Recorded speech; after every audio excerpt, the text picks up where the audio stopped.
2-3 लाख लोगों का गैदरिंग होने की वजह से पुलिस लोग गाड़ियाँ लाते रहे और लोग लगातार आते रहे। आखिरकार पुलिस कमिश्नर मतलब परेशान हो गया कि अभी हमारे पास तो फोर्स है नहीं। 8,000 फोर्स मंगाया था उन्होंने और 200 किलोमीटर दूर तक गाड़ियाँ हमारी रोकी। मतलब लगभग 50,000 से ज़्यादा लोगों को और आने नहीं दिया गया इसके अंदर। तो इसलिए ये उनकी विफलता है। और आखिरकार कमिश्नर को मैं सदर पुलिस चौकी में मुझे डिटेन करके रखा गया था, तो वहाँ पुलिस कमिश्नर को मुझे मिलने के लिए आना पड़ा जी। और आकर के मुझे ये कहना पड़ा कि 5 मिनट के लिए आप मॉब के सामने चलिए। जी। 5 मिनट के लिए, कम से कम 5 मिनट के लिए चलिए। जी। तो मैंने कहा नहीं, मैं आपने डिटेन करके रखा है तो मैं नहीं जाऊँगा। जी। शांति बनाए रखने के लिए मैं वीडियो बनाने के लिए तैयार हूँ, मगर मॉब के सामने जाकर मैं ये कहने के लिए तैयार नहीं। तो अल्टीमेटली उनकी हेकड़ी जो थी जी। कि फोर्स के साथ में, ताकत के साथ में, ज़बरदस्ती के साथ में जो उन्होंने ये करने का प्रयास किया, वो सारा का सारा मतलब धरा का धरा रह गया। वो सही नहीं, गलत काम किया उन्होंने। तो उसके लिए हम लोग सुप्रीम कोर्ट में भी गए हुए हैं जी। और जो आवश्यक कार्रवाई है आने वाले समय में वो भी हम लोग करेंगे। दिल्ली सरकार में मंत्री थे राजेंद्र पाल गौतम, उन्होंने 22 प्रतिज्ञा ली और उसके बाद अरविंद केजरीवाल जी ने उनका इस्तीफा लिया मंत्री पद से। और भाजपा ने आरोप लगाया है कि 22 प्रतिज्ञा के जरिए हिंदू देवी देवताओं और उनके धर्म का अपमान किया है। इस पर नहीं, मौलिक बात तो ये है कि 26 जनवरी 1950 को संविधान लागू हुआ जी। और 14 अक्टूबर 1956 को संविधान लागू होने के 6 साल के दरमियान बाबा साहब अम्बेडकर ने ये 22 प्रतिज्ञाएं कही। तो उस समय तो कोई इस तरह का आरोप उनके ऊपर नहीं लगाया गया कि उन्होंने हिंदू देवी देवताओं का अपमान किया या उन्होंने गाली गलौज करने का काम किया। तो ये मीडिया के द्वारा खबरें बनाकर ऐसा माहौल बनाया गया है और ऐसा कोई जो 22 प्रतिज्ञाएं हैं उसमें ऐसा कुछ भी लिखा हुआ है नहीं जिससे अपमान करने वाली बात होती हो। ऐसी कोई बात, ऐसा कोई मुद्दा उसमें है नहीं। मुद्दा सर ये है कि और जैसे सिसोदिया जी हैं उनका इस्तीफा नहीं लिया, सत्येंद्र जैन जी का इस्तीफा नहीं लिया, इनका इस्तीफा क्यों मंजूर कर लिया सर, जबकि उन पे आरोप ज़्यादा लगे हुए हैं सर। पर राजेंद्र पाल जी पे ऐसा तो आरोप नहीं था कि इस्तीफा लेने हाँ, तो मतलब जो केजरीवाल जी की विचारधारा, भारतीय जनता पार्टी की विचारधारा में कोई अंतर नहीं है ना। क्या दलित समाज सर वोट बैंक के लिए रुक लीजिए कि बीजेपी की विचारधारा में और केजरीवाल की विचारधारा में कोई अंतर नहीं है। तो उन दोनों के बीच में कंपटीशन है कि कौन राम भक्त लोगों को, ब्राह्मणवादी लोगों को, ब्राह्मणवाद के प्रभाव में आए हुए गुमराह लोगों को अपने साथ रख सकता है। अगर राजेंद्र पाल गौतम का अगर कोई दोष है तो वो ब्राह्मणवादी केजरीवाल के साथ जाने का दोष है, बाकी उसका कोई दोष नहीं है। मतलब वो जो कॉन्ट्रडिक्शन है, राजेंद्र पाल गौतम उस कॉन्ट्रडिक्शन से एक शिकार है। क्योंकि केजरीवाल बहुत प्रगतिशील आदमी है, बहुत क्रांतिकारी आदमी है, इसलिए राजेंद्र पाल गौतम उनके साथ गए हैं, ऐसा नहीं है। केजरीवाल की विचारधारा और बीजेपी की विचारधारा एक ही है और उसमें राजेंद्र पाल गौतम घुस गए। ये कॉन्ट्रडिक्शन है, उस कॉन्ट्रडिक्शन के राजेंद्र पाल गौतम शिकार हो गए। राजेंद्र पाल गौतम ने अपने से मान लिया कि केजरीवाल क्रांतिकारी है, मगर वो है नहीं।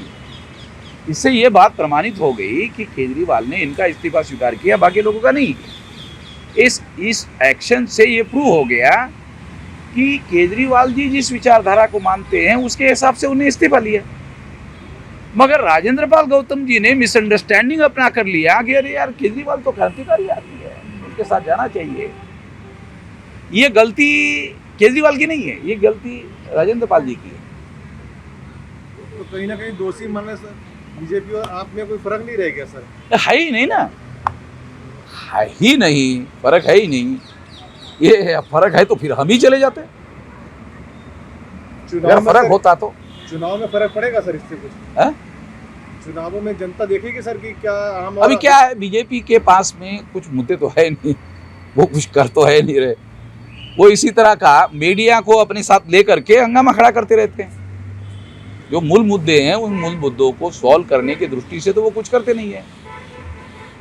और नरेंद्र मोदी जी 2024 के लिए अलग अलग मंदिरों में जाकर अपना भजन कीर्तन करने का काम कर रहे हैं, अभी या उनके लिए करोड़ों रुपए जो है जनता के टैक्स के वो दे करके मंदिरों का वो करने का काम कर रहे हैं। जिस तरह से नागपुर में मार्च किया तो उसका आप कैसा मैसेज समझते हैं?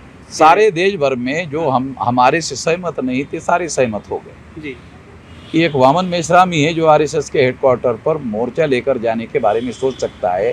तो हमने केवल सोचा नहीं, लेकर जाने का काम किया और 2-3 लाख लोग इकट्ठा किया सारे देश भर से। जिस तरह ऐसा किसी के दिमाग में भी नहीं आ सकता, वो हमने करके दिखाया। जिस तरह आपकी बदसलूकी हुई उन पुलिस वालों की कोई कार्रवाई कोई कदम हुआ? है? जिस तरह आपके बदसलूकी हुआ है उस पुलिस वालों के खिलाफ कोई कदम उठाए हैं? वो तो कोर्ट में जा रहा है मैम। जैसे फॉर एग्जांपल उन्होंने, कमिश्नर ने कहा कि हमें डिटेन करने के पहले नोटिस दिया। झूठ है, उसका हमारे पास सबूत है। डिटेन करने के पहले मेरे पास वीडियो है कि मैंने उन पुलिस अधिकारियों को डिटेन करने के पहले मुझे नोटिस देने के लिए कहा, उसके वीडियो है।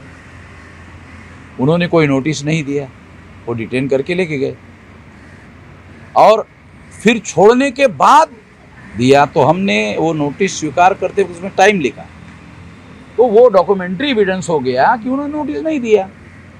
अब ये जो पुलिस कमिश्नर का बयान जो झूठा बयान है उसी को आधार बनाकर उसके खिलाफ केस हो जाएगा, उसके खिलाफ डिफेमेशन का भी केस हो जाएगा, उसके खिलाफ एट्रोसिटी का भी केस हो जाएगा। दोनों केस डाल रहा हूँ।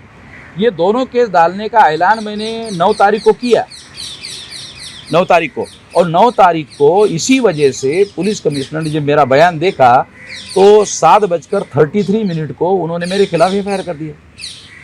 5 तारीख के भाषण के लिए एफआईआर किया 9 तारीख को, भाषण मेरा है 5 तारीख को, और वहाँ वो कह रहे हैं कि मैंने गैर कानूनी बातें की। बल्कि मैंने वहाँ ये कहा कि अगर कोई गैर कानूनी तरीके से हमारे आंदोलन में गड़बड़ी करने की कोशिश करेगा तो मैं उसको पुलिस को हैंड ओवर कर दूंगा। मैं तो ये बात कहा, वो वीडियो हमारे पास सारा का सारा रिकॉर्डेड है। सर 2024 का चुनाव नज़दीक आ रहा है, इस विषय में आपका संगठन और किस तरफ जाने के लिए?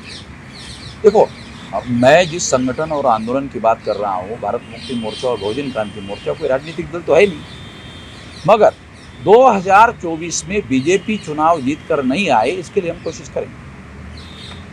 क्या बीएसपी को आप समर्थन करेंगे? बीएसपी को खत्म करने की कोशिश करेंगे, ऐलानिया कह रहा हूँ, खत्म करने की कोशिश करेंगे। मायावती का चैप्टर क्लोज करना बहुत ज़रूरी है, क्योंकि रिपब्लिकन पार्टी ने महाराष्ट्र में जो मतलब गंदा खेल खेला, वो सेम गंदा खेल अभी मायावती खेल रही है। उसका खात्मा बहुत ज़्यादा ज़रूरी है। बीजेपी में और मायावती में कोई अंतर नहीं है। सर आपके हिसाब से 2024 में कौन सी पार्टी आनी चाहिए? 2024 में किसकी पार्टी की सरकार बननी चाहिए? इसी से रिलेटेड बीजेपी को खत्म करने के लिए मतलब दानव और राक्षस में से चुनना पड़े तो हम चुनेंगे। ये तो देखो आंदोलन है, इसमें कांचीराम जी से हम कांचीराम जी से प्रेरणा लेकर काम करते, तो उन्होंने भी तो ऐसा किया। बसपा ने इतना कुठाराघात किया सर देश पे, ऐसा क्या कारण है जो आप बसपा को इतना सर नाराज? मायावती के प्रति आप लोगों का प्रेम जो है ना, मुझे हैरानी होती है, ऐसा क्या बड़ी हैरानी होती है। क्या आप किया? लोगों का प्रेम मुझे बड़ा हैरानी लगता है। पत्रकारों का, तुम आप कार्यकर्ता हो कि पत्रकार हो? पर सर उनकी मुझे लगता तो है नहीं कि आप पत्रकार हो। उनकी जानकारी तो जनता को दिखानी नहीं सर। उसके लिए आपसे पूछना चाह रहे हैं कि बसपा ने ऐसा क्या किया जो उसको आप धरातल से हटाना चाहते हैं? देखो, बसपा के 5 साल उसकी ये रही, 5 साल में अगर वो चाहे तो हमारे लोगों के लिए रिजर्वेशन इन प्रमोशन का कानून बना सकती थी। हाई कोर्ट ने कहा भी आप कानून बना सकती है, आप बनाइए। बगैर कानून के आप ऐसा नहीं कर सकती, रिजेक्ट कर दिया, सुप्रीम कोर्ट ने भी रिजेक्ट कर दिया।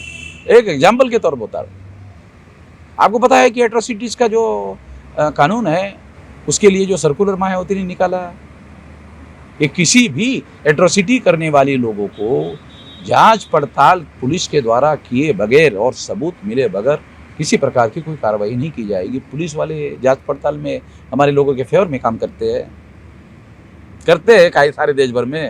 नहीं करते।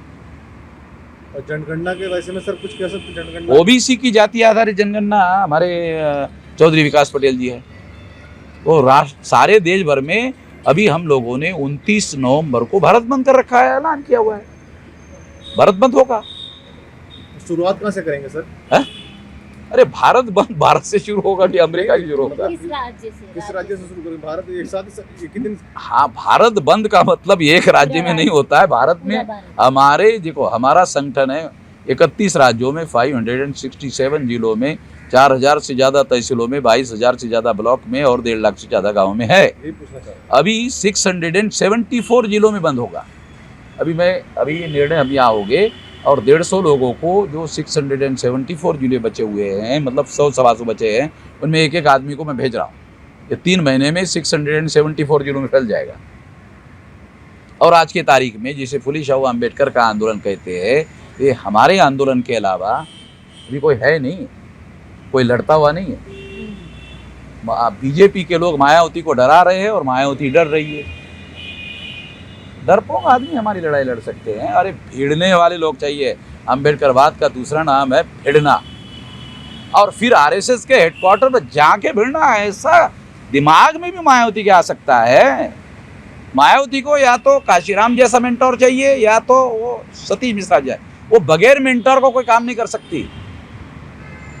मायावती बगैर मेंटर को काम नहीं कर सकती। मेरी बात समझ रहे क्या? इसका कोई सवाल है तो पूछो। PFI के बारे में सर 2 लाइन सर।